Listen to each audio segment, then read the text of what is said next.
Good evening, students. I want to continue the cancer introduction again. One type of neoplasm, the cancer we call it as a neoplasm, which is actually a tumor, which is an abnormal mass of the tissues. Whenever, as I told you earlier, whenever normal tissues become uncontrolled, they cause the tumors. And one more important point here, whenever you remove the actual stimuli which has initiated this cancer, even though the cancer growth continues. Cancer is not one disease, but it's a many disorders that share a profound growth dysregulation. Neoplasia literally means new growth. Cancer chemotherapy can be curative in certain neoplasm. Means if you give the chemotherapy, certain kind of cancers can be treated as testicular cancer, non-Hodgkin's lymphoma, Hodgkin's disease, and choriocarcinoma, as well as childhood cancers. For example, acute lymphoblastic leukemia, Burkitt's lymphoma, Wilms tumor, and embryonal rhabdomyosarcoma. Cancer chemotherapy usually applied for those which are more treatable by that.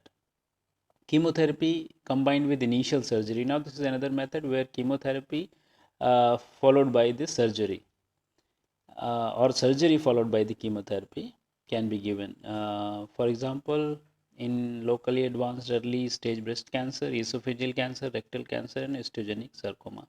All cancers are not curable, so the hope lies in learning more about its cause and pathogenesis, especially the molecular basis of the cancer. Means if you know the molecular basis of the cancers, if you know their physiology, if you know the normal method of the cell growth, then there is a chance we can get the better treatment options. If you see normal case, fundamentally to the origin of all neoplasm is loss of responsiveness to normal growth control. As I am discussing already, if once the normal growth control is lost, then the abnormal growth starts. There are more than 200 type of different cancers have been identified.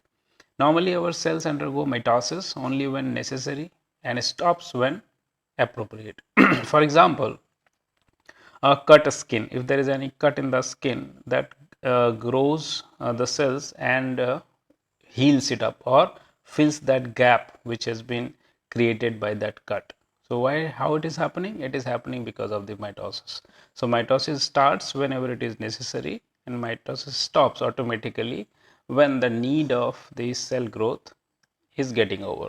So this is an important point to understand when the mitosis starts and when the mitosis ends, which is not have been followed, particularly in case of the cancer cells.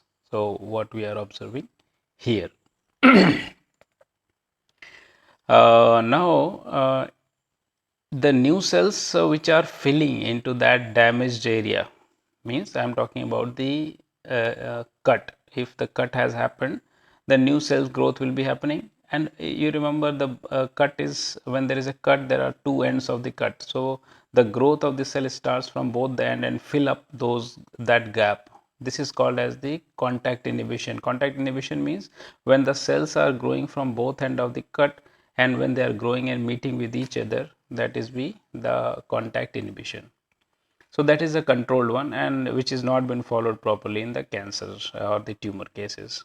Now there are two type of main cancers identified. One is called as benign tumors and that is called malignant tumors.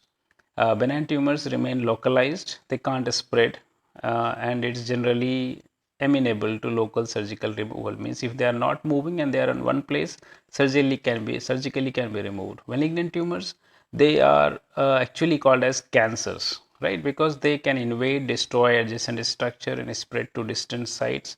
What I discussed before as metastasize. And because of that, their high growth or high movement from one place to other place, they are the one which is responsible for the death, right? So malignant tumors are those tumors that you can differentiate between the malignant and benign by their movement. So malignant tumors are always moving much from one place to other place. They invade to the different organs, they can reach into the different organs, and wherever they are, they just destroy that adjacent structure and they invade through that, right? So that process we call it as an metastasis, or we call it metastasized. Here, if you see the malignant versus benign tumor structure, these pictures, you can understand well. Benign tumors which are localized in one place, they are not moving. You can find the circular area where they are localized. And in case of malignant, you can find they are so much distributed, right? So once they are distributed, they are moving through blood here and there, and then they invade the neighboring tissues and enter to the bloodstream and metabolize, metastasize to various part of the body. Benign tumors are generally identified or written as having the suffix "oma". Suppose that they are at the fibrous tissues, so you can call them as a fibroma. If they are at cartilaginous tissues, you can call them as a chondroma, right? So various examples are there: adenoma, papilloma.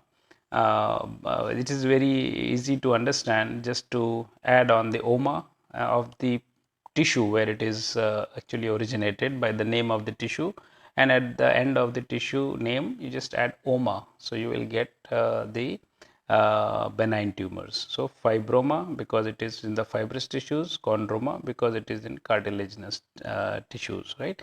Same way adenoma and others.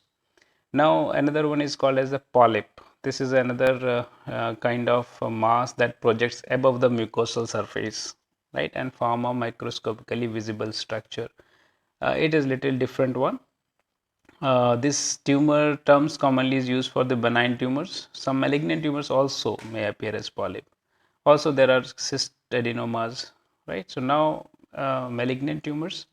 Malignant neoplasm arising in mesenchymal tissues, or its derivatives are called sarcomas. So, as compared to the benigns, here it is sarcoma. Word has suffix has to be added. So, add the suffix, it will become fibrosarcoma, chondrosarcoma. There you have seen fibroma and chondroma. Here you can see fibrosarcoma and chondrosarcoma. So just add the sarcoma and the name of at the name of the tissue where it is originated, and you will understand that adding sarcoma, it is means we are referring to the malignant tumors.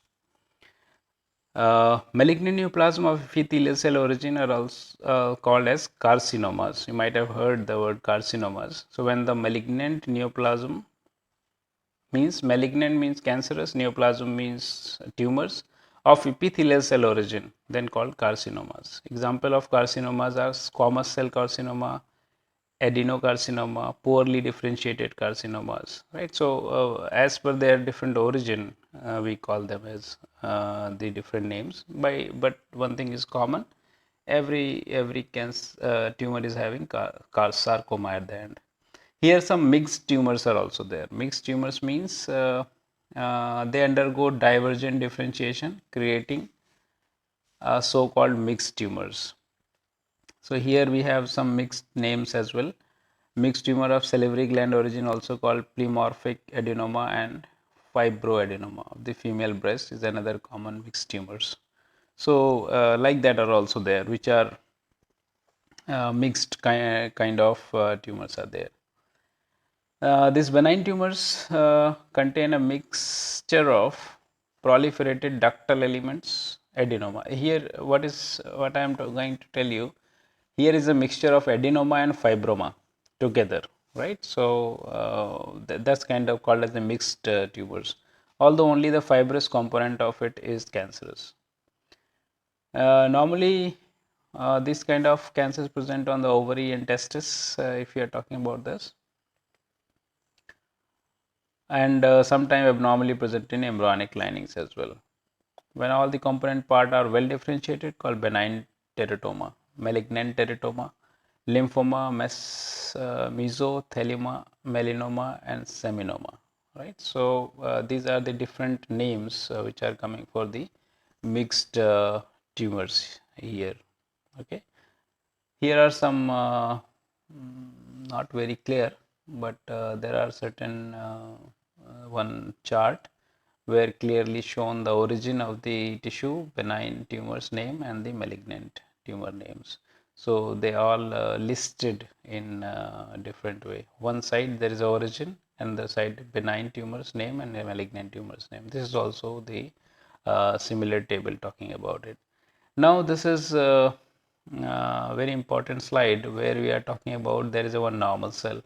Normal cell receives the various stimuli, which these stimuli which are going to cause the cancer. So what happens? They either they are chemicals or they are radiations, right? Anything.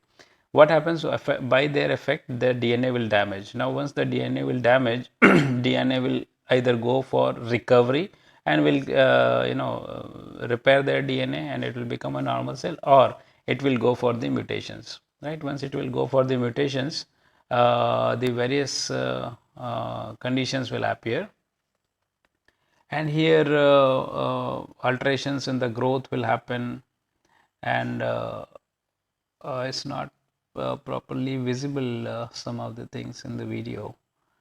That one malignant at the end you will get the malignant tumors. So why? Because if it is not going for recovery of the DNA repair, if it is not going for DNA repair, then definitely it has to go for the mutations, and by the mutations various processes will change, and ultimately this whole thing will convert into the kind of a malignant cancers, right? So the process is like this. Always it will start from the normal cell and ends with the malignant cells. Normal cells, a malignant cell, because it has not followed the normal process, so it becomes the malignant cell at the end. So I hope by this video, by this slide, you can understand this normal process of it. In the introduction video, you might have understand from beginning to this time that how a normal cell can be differentiated from cancer cell, and how a normal cell actually becomes the cancer cell, and how many type of cancer cells are there, and how many type of cancers are there. Rest of the things I will discuss in the next video. Thank you.